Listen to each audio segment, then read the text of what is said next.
Good afternoon, everyone, and thank you for joining us today for the 2022 relaunch of the Future of Transportation Caucus. I'm Congressman Jesús Chuy Garcia, and I'm co-chair of the caucus. I want to thank my co-chairs, caucus representatives Ayanna Pressley and Representative Mark Takano for being here today and relaunching the caucus with me. I also want to thank our four distinguished speakers for speaking on our panel today. 2.5 years ago, we launched the Future of Transportation Caucus because we were at a crossroads with respect to our transportation system. Our roads were crumbling, our public transit systems were failing, and carbon emissions from transportation exacerbated the climate crisis. Working class communities of color like mine in Little Village and around other parts of this side of Chicago and suburban communities dealt with all the emissions, noise, and inequities of our transportation system without benefiting from strong public alternatives or easy access to economic opportunity. Despite the passage of the historic Bipartisan Infrastructure Investment and Jobs Act, IJA, since the launch of our caucus, all these challenges remain, and in some respects are even worse. Greenhouse gas emissions in the US from the transportation sector reached record levels in 2021. More than ever, our country needs a new vision for transportation where everyone can have affordably, reliably, and safely reach their destination. Progressive, forward-thinking vision that centers working people's needs for a more equitable, accessible, and sustainable transportation system that leaves no one behind. The historic funding levels in IIJA create a path forward toward this vision, but only if we seize the moment and center this vision for why transportation is important. Our caucus will build on IIJA, but we also need to go further. We must challenge the status quo, revisit the core assumptions underlying our current policies, and fundamentally reimagine how transportation can help us achieve social justice, environmental justice, and economic opportunity in America. I look forward to working with you all, with the Biden administration, the Department of Transportation, and stakeholders in our communities to ensure the projects and policies we implement as part of IIJA meet our needs and reflect our values. Thank you, and I turn now to Representative Pressley for some brief remarks. Thank you so much, Congressman Garcia. It is so good to be here for this launch. The establishing of this caucus and doing this in partnership with you and Congressman Takano has been one of the things that I have been proudest of in my 3-year tenure here in Congress. And so it's wonderful to be with you all today to formally kick off this year's work for the Future of Transportation Caucus. Thank you to our esteemed panelists who will steward a great conversation momentarily. And I want to say a thank you to our staff as well. It is not easy to stand up a caucus, but this was the time to do so. And so I want to thank our staff for their support as well. You know, I still remember when we first launched the caucus back in 2019 with the goal of reimagining our transportation systems to finally center equity, connectivity, accessibility, and sustainability. And we have made notable progress, and yet so much work remains to be done. Now, with the passage of the Bipartisan Infrastructure Bill, we have an opportunity and an obligation to, with intention, chart a new path forward with these unprecedented investments. Now, of course, as you all know, the infrastructure bill will make notable investments in surface transportation, including public transit, roads, passenger rail, and cycling and walking, but more is necessary in order to provide the most robust investments necessary to make our communities, especially those facing inequities and disparities, more connected, in order to enact environmental justice and to make both affordable housing and public transit more accessible. I seek to legislate in a way that is intersectional. There is no issue more at the intersection of everything else than transportation. These investments have been jeopardized, unfortunately, by the Senate's obstruction of the Build Back Better Act, and stress the need for ongoing pressure to get this bill across the finish line. As the inequities wrought by COVID-19 stretch on, transit justice has never been more urgent. And with the renewed focus on transportation, it has never been more within our reach. I represent one of the most unequal districts in the country, where in a 3-mile radius from Cambridge to Roxbury, life expectancy drops by 30 years and median household income by $50,000. I know that transportation deserts have contributed both to those disparate health outcomes as well as the racial wealth gap. So we can't stop fighting to ensure that we have equity and access in transit for everyone in our communities, is secured, and there are sustainable futures for those who will come after us. Today, we'll have the privilege again of hearing about how to move towards a more just transit future from our esteemed panelists here doing the work alongside us in this struggle. And with this information, we can ready ourselves for the work to come. I look forward to continuing this journey with all of you. And now I will turn it over to my colleague and co-founder, our other co-founder of the Future of Transportation Caucus, Representative Mark Takano of California. Well, thank you, Congresswoman Ayanna Pressley. I am Congressman Mark Takano of California, and I'd like to welcome to the relaunch of the Future of Transportation Caucus, all of you. I am honored to join my colleagues, Representative Chuy Garcia and Ayanna Pressley, again in this Congress to work toward making our transportation system more equitable, more accessible, and more sustainable for every American. You know, when we first formed the caucus in the last Congress, we recognized that our current approach to federal transportation policy was not working, at least not for everyone. Our nation's heavy focus on funding as opposed to substantive policy changes prevents us from tackling problems such as climate change, wealth inequality, and stagnation within our cities.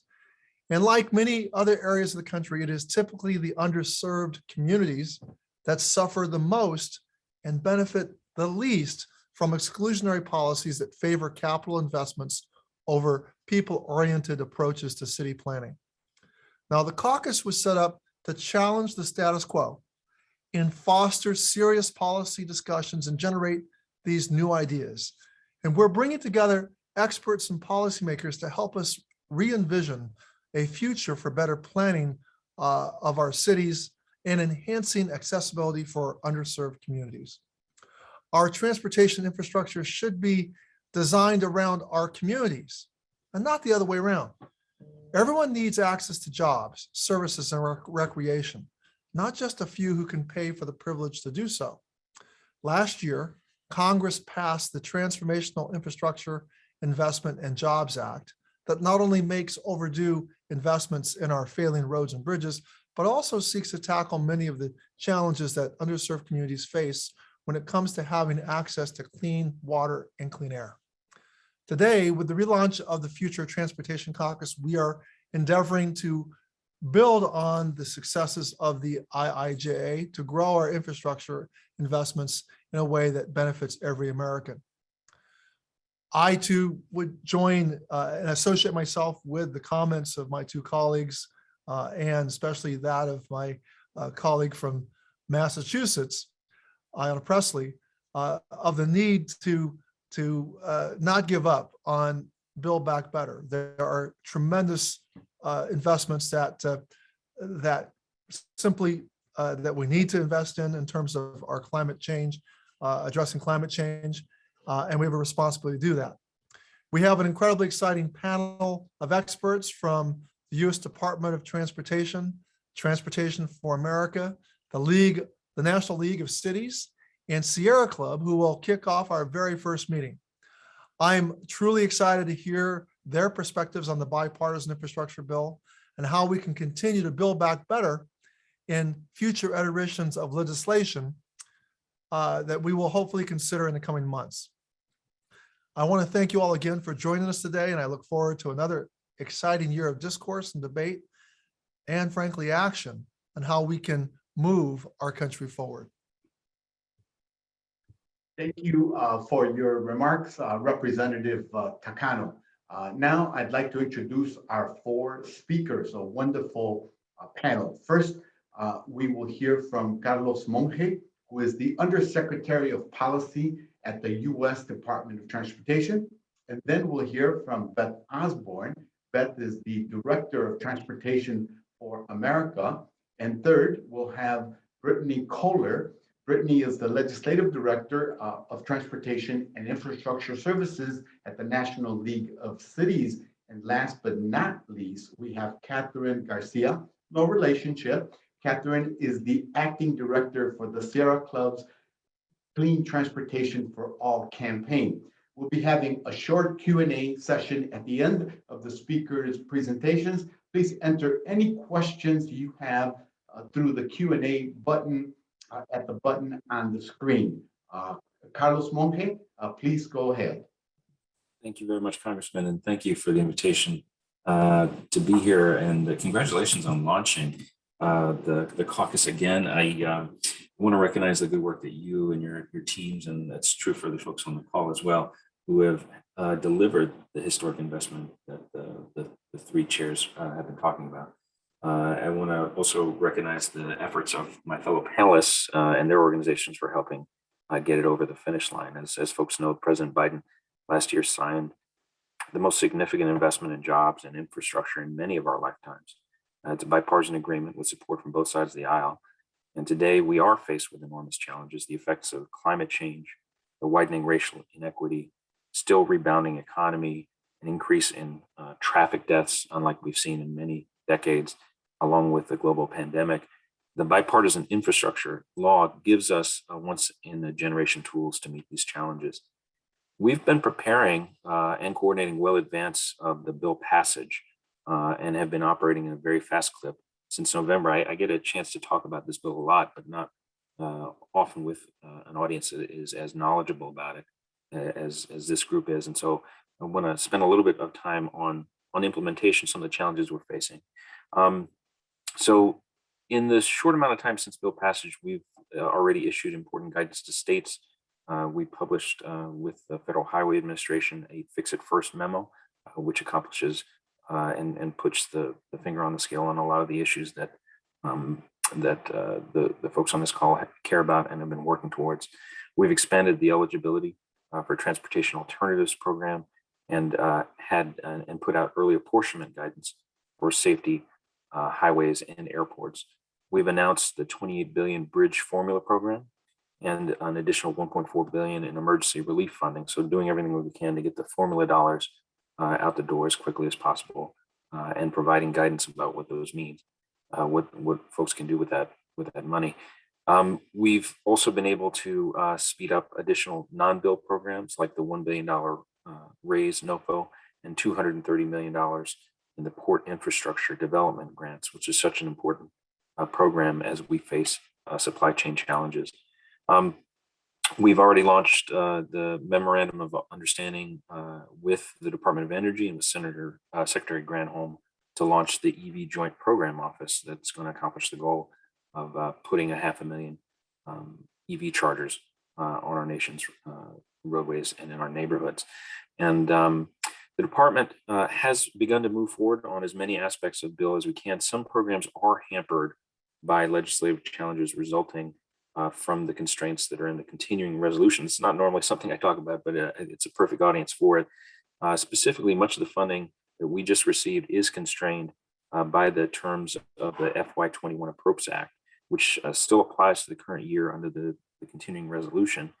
That means a significant portion of our highway, transit, and safety programs are limited by the obligation limitation levels that were set in the last appropriations bill. This challenge will have an impact on delivering these projects to your districts and to the districts of your members. We're also limited by the no new starts provision that is included in the current CR. And without congressional actions, we aren't going to be able to move on many of the new programs funded in bill until we have a full year appropriations bill. An example of that is our carbon reduction program, which is so critical.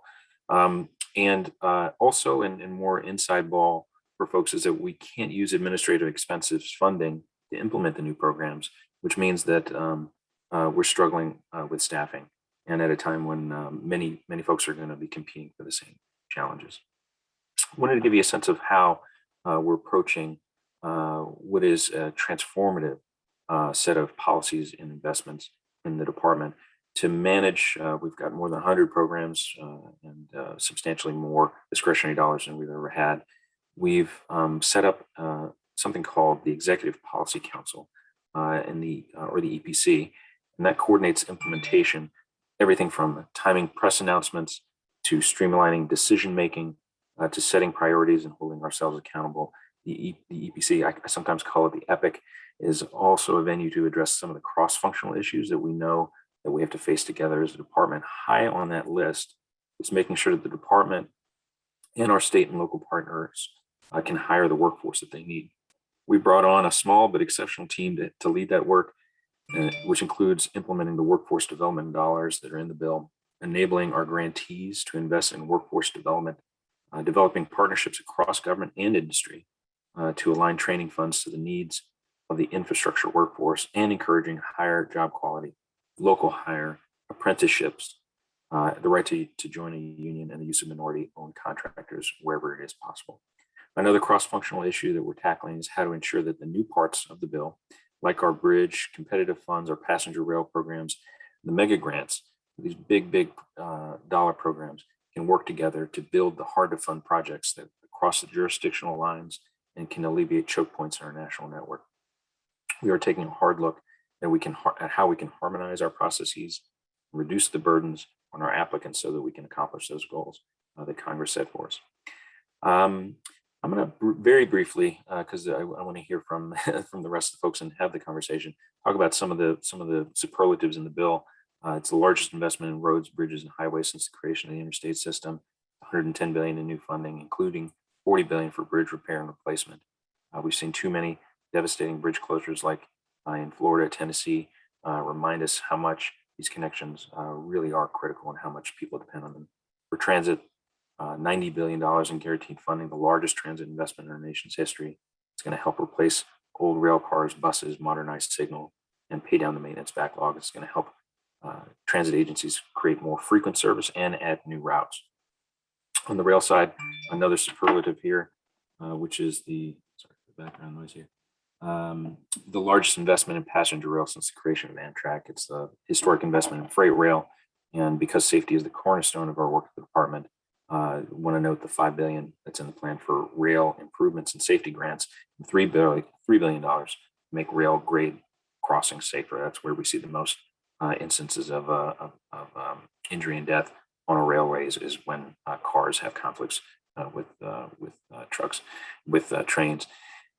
The bipartisan law also includes historic investments in ports and airports, $25 billion for airports, including money to renovate terminals and make them more connected on the multimodal basis, so it's easier to get to the airport without having to take a car.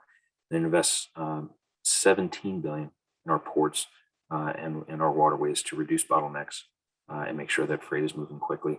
And of course, the largest investment in electric vehicle infrastructure and clean energy transmission in history. So I'll stop there and just say that we have really valued the partnership with Congress to get this bill over the finish line. Definitely agree with the co-chairs of this group that Build Back Better is a critical piece that is not, even for us, that we've gotten so much in this bill, includes additional money for high-speed rail, additional money for climate investments, and importantly, incentives to purchase electric vehicles. So thank you again for the invitation. Congratulations on your leadership. Look forward to continuing to work together in the years ahead. Thank you so much, Undersecretary Monge, for laying out some of the key provisions of the bill, and of course, some of the challenges that the continuing resolution poses for you all. Now we're going to turn to Beth Osbome from Transportation for America. Beth? Thank you so much. We have some really exciting new programs available through the IIJA. But if there's any message I hope folks hear, it is that the states that receive most of the funds through the federal government transportation program have all the tools and resources they need to address repair needs, safety, climate, equity, public health, and local economic development needs. They also have the discretion not to. And some states have already made clear that they plan to use their discretion counter to many of the priorities that we will talk about today. A letter sent to the US DOT recently from several states said your administration should not attempt to push a social agenda through hard infrastructure investments, and instead should consider economically sound principles that align with state priorities. In other words, let us keep doing the stuff we've always done and don't talk to us about things like climate and equity. Now, there's much that can be done to address this. The bill includes many new good programs, the biggest success being rail, which now finally has a substantial permanent program, along with a new program to lay out a network of EV charging infrastructures. But like I said, there's much left to be done.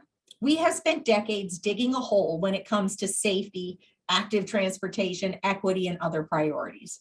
To dig our way out, we need to build much more to improve things than we spend on the status quo. So we need to put things in perspective. If you add up all the transit, rail, discretionary spending and these new formula programs that are so exciting, like the resilience and climate program, along with safety programs and the congestion mitigation and air quality improvement program, it adds up to just a little bit more than the big status quo highway programs. Now that is big progress from where we come from, but spending about the same amount on status quo and new is only enough to tread water. It's not enough to climb out of the hole.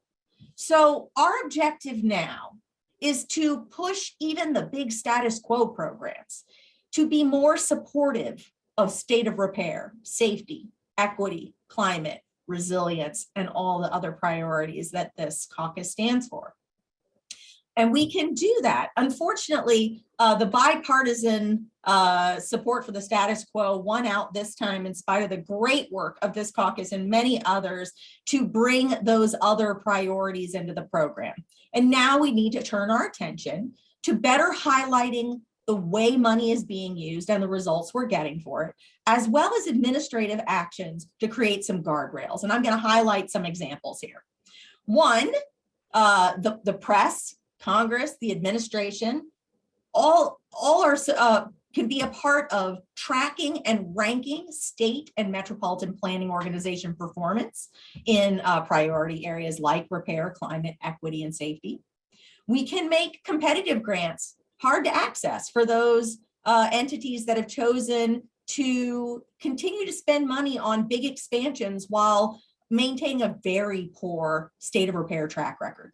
Or maybe we don't allow those that are setting targets for there to be more fatalities on their roadways to be able to apply for funding for anything other than safety, if they're allowed to, or if they're going to be scored well applying for anything. Under rail, we need to hire so many people at the Federal Railroad Administration. You don't stand up a new program with just money. It's the reason the Recovery Act dollars did not go as far as we needed them to do. There are many barriers to building out a brand new rail system other than just cash. We need people at FRA able to manage those projects. When I was at USDOT, we had to hand over a lot of rail projects to federal highways because they had the experts that could do that work. We can't do that anymore if we have a permanent program. We also need to streamline negotiations with the Class 1 railroads that are going to be host to many of these rail projects we're building. And DOT could build a standard system for establishing host railroad cost so they can't drag out debates about new rail projects for decades on end until people run out of political will or energy to fight. Under equity, we should replace what's known as the value of time guidance that sets out how we value movement and mobility of people. right now we value time savings as vehicle speeds. We don't actually judge whether or not time was saved. We assume if cars are moving faster that people are saving time. Sometimes the drivers are saving time over those that are not in a car, a population that is often much less affluent than those in a car. But also it states pretty clearly that those saving time for people who make more money is more valuable than people who make less money. That does not meet our equity goals. I also would love to see the federal government make more clear how much property is being taken for big transportation projects, especially those highways that were built through Black and brown neighborhoods. As we expand them, we're often taking more property from Black and brown communities, and we don't make that data available. The LA Times recently did an investigative report on this, and it was extremely hard for them to get those data because they're not required. Within climate, the DOT could establish a requirement that DOTs create greenhouse gas targets and track greenhouse gas per capita and from transportation per state. They could require that induced demand be measured so that we don't allow in our NEPA documents a claim that there's going to be all kinds of congestion mitigation because we're ignoring a phenomenon that we recognize throughout economics, except for transportation, and that we've recognized quietly in transportation for over 100 years. And in safety, DOT could stop saying that the cause of crashes is 94% human error and focus on why our roadway design creates more human error than any other country in the developed world. So those are a handful of, maybe a few handfuls of some actions that could be taken. And they're the tip of the spear. All of this has to be done quickly. Much of the transportation dollars are on the street now, and we need to put in place some guardrails through shining sunlight on spending and results, and through some administrative guardrails to make sure every dime of federal funds is spent improving state of repair, safety, public health, local economic development, equity, and access to jobs and essential services. Thank you for having me here. Thank you, Beth. You sure put a lot of challenges out there, and you lifted up many topics and issues that we'll be grappling with. Thank you for your presentation. Before I call on Brittney Kohler, I just want to remind all of us to take advantage of the opportunity to pose questions by using the Q&A button at the bottom of your screen to further engage, and of course to pose questions of our fantastic panelists. So without further ado, I'd like to ask Brittney Kohler from the National League of Cities to also chime in.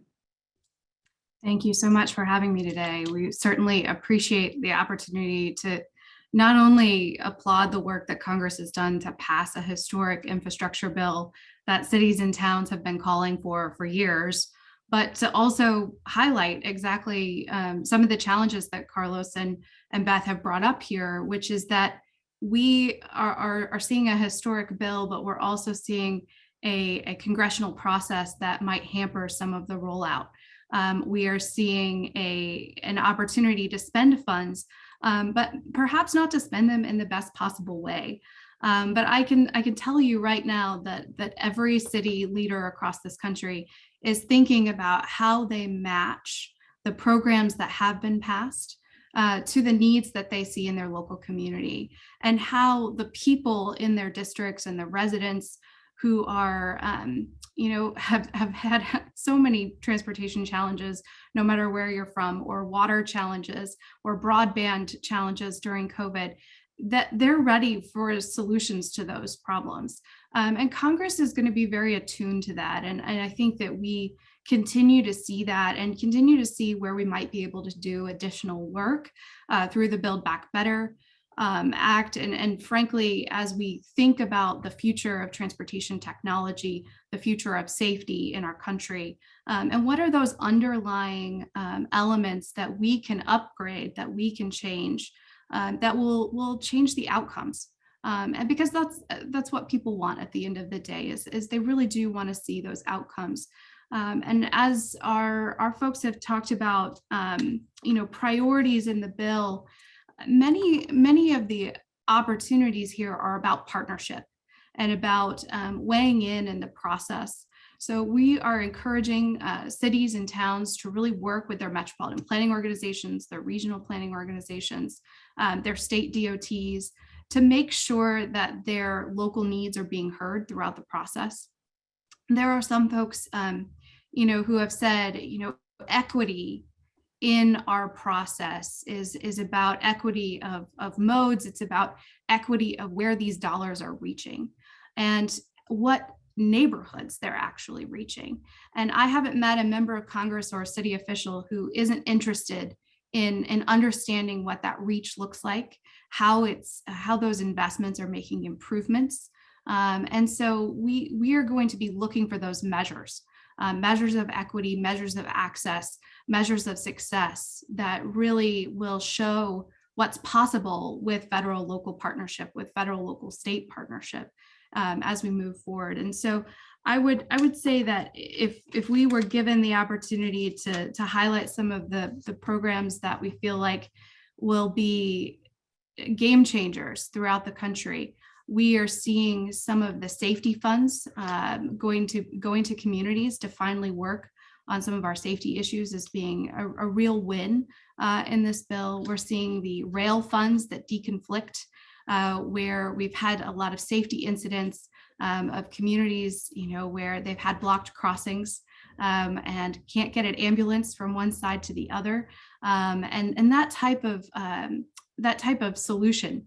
And that type of investment is just overdue and really going to be worth every dollar that we've put into it from the federal level.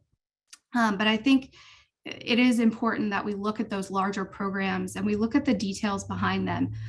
If you happen to be someone who knows what the acronym MUTCD means, your eyes should glaze over, and B, you should also know how significant and important those types of details can be to transportation. And I can say that those on the phone here, we have lots of work to do in the nitty-gritty details of legislating and the nitty-gritty details of putting out transportation programs that have all the value that Americans expect out of them. And so we at the National League of Cities look forward to working with each of you. We look forward to the work that this caucus can do to move some of these issues forward. We have the FAA reauthorization coming up with opportunities there. And we certainly want to see some of the congressional funding come through to really make sure that all of the agencies can follow through on the promise of the Infrastructure Investment and Jobs Act. And so I'll leave that there and welcome your questions. And thank you for the opportunity to share with you today. Thank you, Brittney, for providing the perspective of the National League of Cities. There was a change in presenters in terms of our fourth and final panelists. Hebah Kassem, the Deputy Legislative Director for a Living Economy, is representing the Sierra Club, and now we will hear from her. Thank you for joining us today. Thank you so much, Congressman.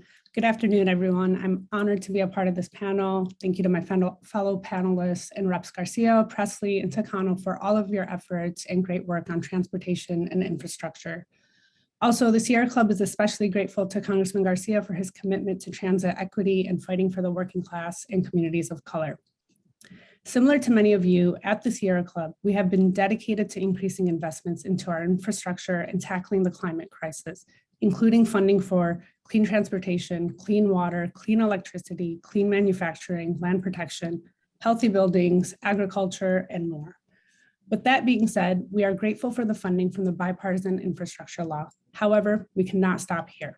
The Build Back Better Act includes more than 130 programs that would invest nearly $600 billion in climate action, clean energy jobs, and environmental justice. Critically, the many investments in vehicle electrification, public transit, and multimodal transport infrastructure will reduce pollution that disproportionately harms low-income communities and communities of color, while also reducing greenhouse gas emissions. The Build Back Better Act also will help expand many of the investments in the Bipartisan Infrastructure Law.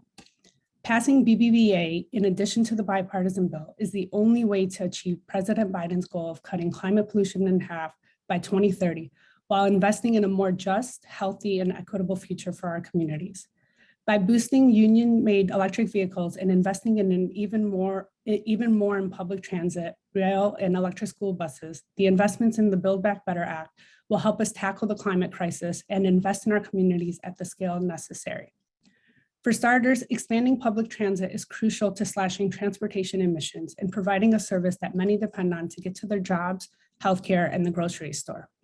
BBBA will make public buses and metro lines cleaner, more frequent, and more accessible for affordable housing residents. Expanding public transit increases access for low-income communities, communities of color, the young who depend on public transit, and for rural communities who are underserved by public transit. The $39 billion in funding for public transit included in the bipartisan infrastructure law is a good start, but we really need about $73 billion to electrify all public transit buses, $176 billion to clear the public transit maintenance backlog, and about $80 billion to expand access to public transit, which would especially support communities of color, Indigenous people, and other vulnerable communities. When looking to electrify vehicles, the Build Back Better Act is critical to electrifying specifically larger vehicles, which make up a small percentage of vehicles on the road, but contribute to a disproportionate amount of toxic, health-threatening pollution. This includes the nation's fleet of dirty diesel school buses, so school children can have a clean commute to school. The $2.5 billion currently included in the bipartisan law for school buses is just not enough. We need the $5 billion for electrification of school buses and other heavy-duty vehicles included in the Build Back Better Act, which will convert more than 60,000 diesel school buses to clean electric buses so school children can breathe clean air. Buses, trucks, and other heavy-duty vehicles are also often concentrated in communities of color who studies show bear disproportionate impacts of diesel pollution. So electrification of these vehicles is a matter of environmental justice. Additionally, the US Postal Service has a plan to only electrify an unacceptable 10% of its trucks. Build Back Better's investments will help to electrify the entire fleet, and by converting 70% of US Postal Service mail trucks to clean electric vehicles will reduce air and climate pollution in neighborhoods across the country. While the bipartisan infrastructure law provides investments for conventional diesel-powered rail service, it does not include any funding for all-electric high-speed rail. BBBA includes $10 billion for world-class high-speed rail. Specifically, this funding would build new high-speed rail lines like the one that will allow people to go from Houston to Dallas in 90 minutes by train instead of driving in traffic for 4 hours. This will provide vital access to opportunity for smaller communities. And investing in this type of a high-speed rail network will create direct, good-paying union jobs with labor protections while enabling long-term economic growth. BBBA will cut the price of an electric vehicle by $12,500 for working and middle-class families while supporting electric vehicle manufacturing at unionized US factories. Sierra Club has been resolute in our support of the federal EV tax credit because improving air quality, reducing climate emissions, and securing economic justice must go hand in hand. This legislation also cuts the price of an electric bike by up to $900 for working and middle-class families, while boosting the benefits that employers offer for biking to work. In addition to cutting climate pollution, the Build Back Better Act will create hundreds of thousands of family-sustaining jobs while advancing racial, economic, and environmental justice. It will invest in reconnecting neighborhoods, primarily Black and Latinx communities, historically divided by highways and harmed by vehicle pollution. It will provide children with clean school buses and help replace over 5 million lead pipes across the nation, allowing our children to breathe cleaner air and drink cleaner water. The Build Back Better Act will support community-led efforts to clean up toxic pollution, adapt to climate change, and achieve healthier living standards in neighborhoods that have endured environmental injustice. A majority of public transit users in the country are people of color, and studies show lower income, Black or Hispanic people, immigrants, or people under 50 are more likely to use public transportation on a regular basis than their white counterparts. Investments in transit are investments in equity. And like most harmful impacts of climate change and the use of fossil fuels, pollution from cars and trucks is worse in lower income communities and disproportionately in low income communities of color. contributing to higher rates of asthma and other public health issues. Thus, investments in multimodal transportation infrastructure that facilitates increased use of alternatives to fossil-fueled automobiles also address inequities and public health impacts of pollution from vehicle emissions. So that is all to say that the funding in the bipartisan infrastructure law is a good start, but we still have a lot more work to do. Again, we are especially grateful to Congressman Garcia for his efforts in shaping the bipartisan infrastructure law, as well as his and Reps Pressley and Takano's commitment to fighting for investments to help reduce climate pollution, create jobs, and for environmental justice. Thank you so much. And just a quick reminder that the Q&A option is available if anyone has questions. Great. Thank you so much, Hebah, Kassem, representing the Sierra Club. Now I'm going to ask Alex Beckmann to moderate the remaining time. We've heard a whole lot about the infrastructure bill, Build Back Better, many of the challenges that we're facing as we seek to move forward with a historic investment in transportation. Alex, it's all yours. Thank you, Congressman, and thank you to our four speakers again. As the Congressman said, we're going to begin our question and answer session. So if you do have questions in the chat, I know some folks have already put those in there. Please do that now as we're going to begin our Q&A session. So our first question is sort of directed towards the Undersecretary. Undersecretary, you touched on this in your remarks about the limitations of not having a full year appropriations bill and how that limits the implementation of the bipartisan infrastructure law. But we had a question that's geared. Could you expand on it a little bit for the congressional staff of why it is so harmful in terms of the implementation to not have a full year infrastructure bill or a full year appropriations, excuse me. Yeah, I appreciate that and would welcome any expertise from any of the other panelists, but just it's this wonderful dance that the appropriators and authorizers have with each other about shaping these programs, and we've had great bipartisan support from both sides as we've implemented, and I think it's one of the reasons why we're able to get such a big investment.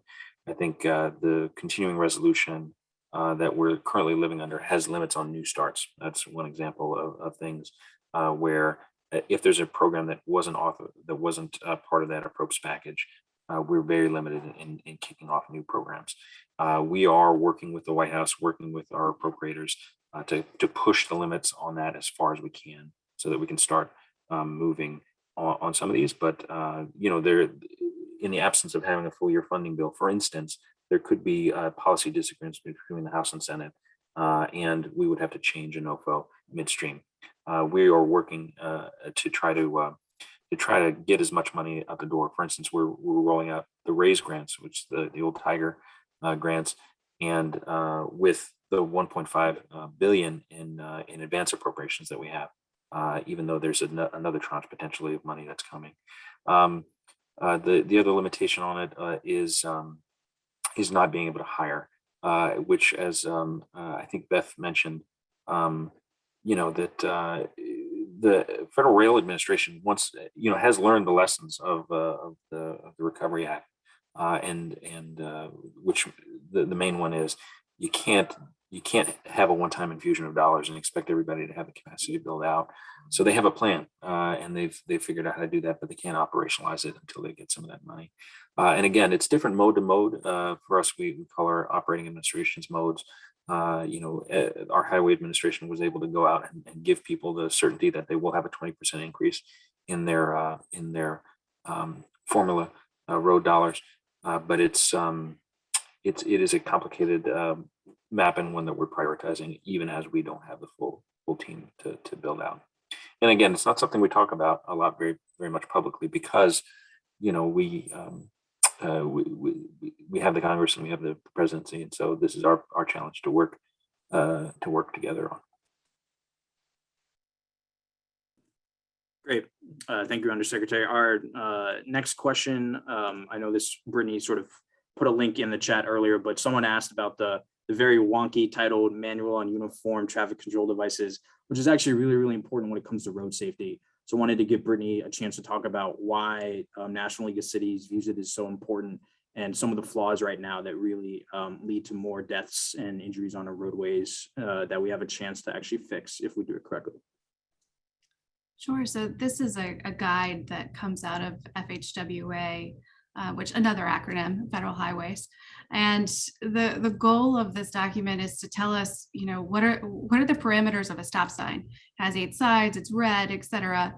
But when it goes on to set policy for how different items are used, it's ultimately become a stumbling block to some of the things that really make sense in especially the urban context. And even the suburban and I think rural context, it is that these are very different places. And so how you use some of these items and how the policy gets shaped around them really comes back to this singular document.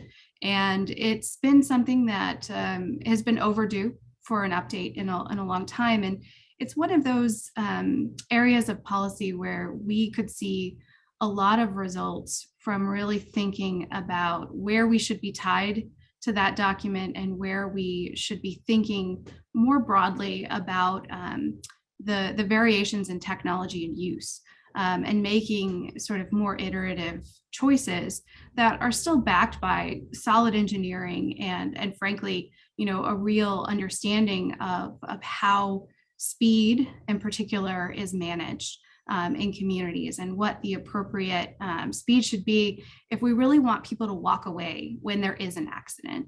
And there's something called the safe systems approach that FHWA and USDOT do a lot of work on. And it really comes down to that idea that we're all human and mistakes will happen on our roads, but we want people to be able to walk away from that and not lose their lives. And that's really what it's all about. It's about safety at the end of the day.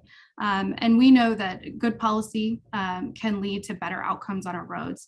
And so we're excited to see what happens with that document from USDOT's perspective. They're in the middle of updating it. But also where we might be able to really improve that from the congressional front too, of making sure that we're really investing in the technology as well as in good transportation policy. Great, thanks, Brittney. Undersecretary, there's a question in the chat about what can congressional offices do to help try to get that full year appropriations agreement. I know that the House and Senate appropriators are negotiating, and I know that the president supports a full year agreement, but is there anything as legislative assistants and legislative directors are sitting at their desks, that they could be helpful on in making sure we do reach that full year appropriations agreement to help DOT roll out the bipartisan infrastructure law faster? I mean, this is to this point one of the greatest accomplishments of this administration is the bipartisan infrastructure law, and in order to fully realize its benefits, I think we do need to have an approach, a full year approach bill. I think from your networks being able to keep the approach process moving and understand that there are real consequences to delay. Great, thank you. The next question we'll go to is the one from Jim Miner in Representative Seth Moulton's office. He asks, the Georgetown Climate Center recently released some projections. This goes back to what Beth was talking about how emissions from the transportation sector will, in part depend on how states use the funding they're given. So, Undersecretary, from your perspective, what is USDOT plan to do to encourage states to use the funding in a way that decreases carbon emissions? And I think it's also good for Beth, if you want to chime in on some of the things that DOT can also, or your perspective on what can be done as well. Yeah, I was going to speak briefly and then turn it over to Beth because she's a lot more knowledgeable about this stuff than I am. But first of all, thanks to Congressman Moulton for his support of rail, in particular high-speed rail, and his leadership on that.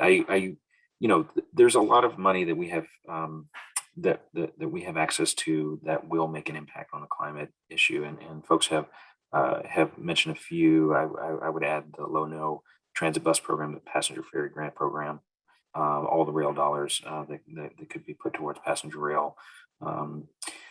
There's Protect, which is focused on climate resilience, PIDP, which is a port program, but is also designed to help reduce idling and emissions into those justice for those environmental justice communities that surround ports.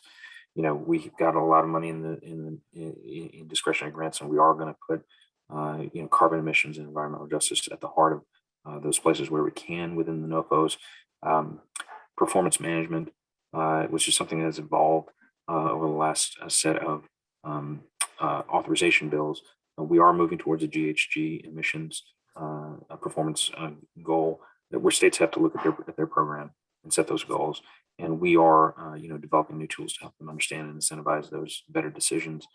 I mentioned the Building a Better America memo that the Highway Administration put out, NEPA, Title VI. These are all, moving those processes away from being a last resort to stop bad projects and towards meaningful community impact. Gina McCarthy talks about climate in a way that I think is really inspirational. It's about not making people feel bad about decisions they've made, but making it the climate-friendly decision, the easier decision, and reducing friction on things that are policy aligned and increasing friction on things that aren't.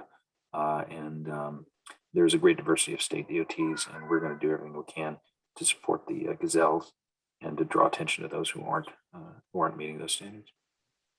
Great. Beth, I know you have thoughts on this. I do. I think, Carlos points out a lot of good programs that can be used to address climate needs. The important thing is to remember the climate specific programs are, 1 or 2% of spending, and that will not fix climate, especially if the rest of the funding is spent to undermine climate. So it really has to be about turning every dollar into a climate dollar. If the answer to your question on how we're going to change outcomes is to spend a tiny minority of funding on that, then you've really kind of admitted defeat. So it's important to focus on those actions being taken, like the one Carlos mentioned, of setting a rule out that all transportation agencies will have to set a target for carbon emissions and state to the world how much they plan to emit and organize their program around reducing those emissions. Though right now it's not clear that USDOT has the capacity to ask for targets to be positive. Right now, departments of transportation are permitted to set targets for more people to die on their roadways, and that was too controversial for the bipartisan crew to take on. So that's going to be a big problem going forward, but at least we can shine some sunlight on it and see who is planning to emit more. We can also just rank states. I find ranking states has an incredible impact on their behavior. And when I was at DOT and we did a ranking of which states were moving their Recovery Act dollars the fastest, the ones at the bottom started moving money a lot faster. I've noticed that as my partners at the National Complete Streets Coalition put out a report saying which states are doing the worst and cities doing the worst on pedestrian safety, the people at the bottom of the list want to do better. So we can say which states are emitting the most from transportation per capita and keep that going. It'd be great to see USDOT put that on their webpage. There are also great new tools out there like the National Induced Demand Calculator that we helped to create with RMI, the Rocky Mountain Institute, the NRDC, and our partners at the University of Wisconsin, that captures this phenomenon that, again, we know about in every other area of the economy. We talk about it in water all the time. If water utilities are priced too low, people waste water. If electricity prices are really low, people waste electricity. We know this. In transportation, economists are somehow reprogrammed to believe this no longer exists in this one field. If you want to learn more about it and get a chuckle, I'm going to add a little link here to a fun Australian television program about a planning agency. God bless the Australians for finding comedy in a planning agency, but it explains induced demand really well. And it's fully within the authority of USDOT to require this. They could do a regulation that requires this for accuracy in modeling around particularly new highways, that induced demand be included in the modeling. And the last thing I will do is just mention, we can, again, just show how states are performing. So one of the reasons we do so poorly in climate is because we're attempting to cover the landscape with pavement until we have provided vehicles as much space as is humanly possible. And it has been an utter failure. We in our congestion and con report show that even states or cities losing population and adding highway capacity have substantially more congestion. Every area has more congestion. That is a failure of policy, not a failure of spending. And if we do one thing after the IIJA, I hope it is we stop talking about solutions as spending. Spending is not a solution. Spending is spending. Policy is where solutions are. And we've gotten too far away of talking about how the money will be spent rather than pouring money down rabbit holes. So that's where I'll end my rant. Great, thanks, Beth. For our last question, since we're running short on time, this comes up a lot, and I know DOT has addressed this a little bit, but I think it's good for congressional offices. So Undersecretary, will the USDA sort of what are the resources or timelines that folks can find out about their programs? I know you have some helpful links that are worth flagging. And I guess the second part that I'll add, Brittney, from the National League of Cities perspective, I know a lot of congressional offices are working with their cities.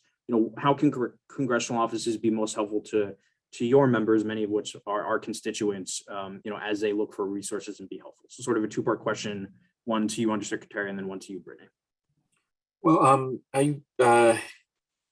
this is the task of the moment, because we're only as good as our state and our local partners in terms of getting this money out the door. And so some things we're thinking about doing is working with NLC, working with NGA, with every organization that can bottle up our knowledge, the knowledge that we have, but we have so few people can get them out and get it out in terms of timelines for grants. We're doing a lot of webinars, and we're doing as much outreach as we can, not only to let people know what we're thinking, but to help shape the program or the program development.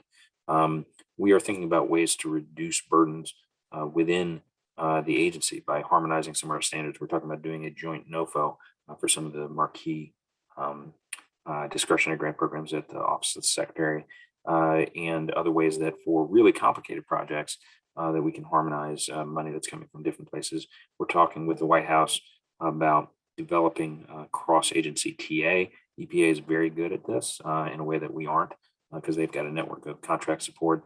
How can we identify cohorts of communities, whether they be tribes, communities above 100,000, below 100,000, to provide targeted support? And for us, it's about building a pipeline of projects and sustaining that. And part of that is looking at how our funding works. I think I'll stop there because I want to hear from Brittney. I think that's very helpful to hear how the department and the administration are going to bring technical assistance forward. And I know that members of Congress, as you're answering questions for communities about how you can support them and assist them, they're looking for training. They're looking for guidance on specific programs. Matching, as I mentioned earlier, is one of the key tasks right now. What does your community need? Which program actually fits that? So we're really excited that the White House announced that they're going to be putting out a full guidebook of the programs from the bill. And they also released a great resource for cities that show the competitive programs that are out there. So definitely dropping that link in the chat, and would encourage you to grab that as a first thing that you can share with them as they consider how to meet those priorities. But most of all, the things that there aren't answers to, we need to know those, and you need to know those, so that we can think about legislation to meet those needs as we move forward, and find out why maybe there isn't a match for that community need, because we're about to spend a lot of money on infrastructure. It's going to be a great and busy time, but it's a time for us to really help connect the dots as staff, and to make sure that our communities get what they need. And this is definitely a part of that. So thank you for the question and for organizing today. Thanks, Brittney. I'll turn it back to the Congressman to close this out. Thank you, Alex. And of course, I want to thank my co-chairs of the Future of Transportation Caucus, to all of our outstanding panelists and the great conversation that they have stirred up. Obviously, it will continue as we move forward, trying to figure out the best impact that the historic legislation that we've passed and of course, addresses many challenges to communities all over the country, rural and urban as well.